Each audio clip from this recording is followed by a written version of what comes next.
കത്തോലിക്ക സഭ പഠിപ്പിക്കുന്ന പോലെ അവിടെ ശുദ്ധീകരണ സ്ഥലമില്ല, അത് കള്ളയുപദേശമാണ്. മരിച്ചു പോയവർക്ക് വേണ്ടി പുരോഹിതന്മാരെ ധൂവപ്രാർത്ഥന ചെയ്താൽ നമ്മൾ സ്വർഗത്തിൽ പോകത്തില്ല. അതെന്താണ്? വ്യർത്ഥതയാണ്, വഞ്ചനയാണ്. അങ്ങനെയാണെങ്കിൽ ക്രിസ്തു മരിക്കേണ്ടി വരത്തില്ലായിരുന്നല്ലോ. മരിക്കുന്നവർക്കെല്ലാം വേണ്ടി ധൂവപ്രാർത്ഥന ചെയ്യാൻ പുരോഹിതന്മാരെ വെച്ചാൽ പോരായിരുന്നുവോ? ഞങ്ങൾ സുവിശേഷം ഘോഷിക്കേണ്ട കാര്യമില്ലായിരുന്നു? പൗലോസും കഷ്ടമേറ്റ് തെരുവോലകളിൽ നിന്ന് തല്ലു മേടിക്കേണ്ട കാര്യമില്ലായിരുന്നു? ആകയാൽ പ്രിയപ്പെട്ടവരെ, നമ്മളെ നരകാഗ്നിയിലേക്ക് വീഴ്ത്തപ്പെട്ടു കഴിഞ്ഞാൽ ഒരു മടങ്ങി വരവില്ല. എത്ര കോടി വർഷം എന്നൊരു കണക്കില്ല, അത് അവസാനമില്ല. അതിന് അവസാനമില്ല പ്രവേദം എറ്റേണലാണ്, ഇൻഫിനിറ്റി ആണ്.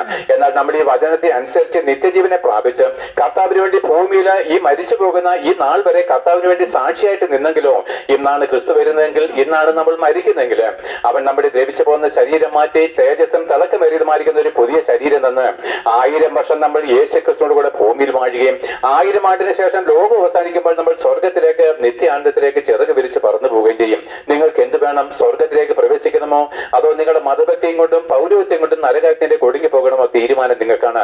കർത്താവിനെ സ്നേഹിക്കാത്ത ഒരൊറ്റ വ്യക്തിക്കും സ്വർഗത്തിൽ ചെല്ലുവാൻ കഴിയത്തില്ല.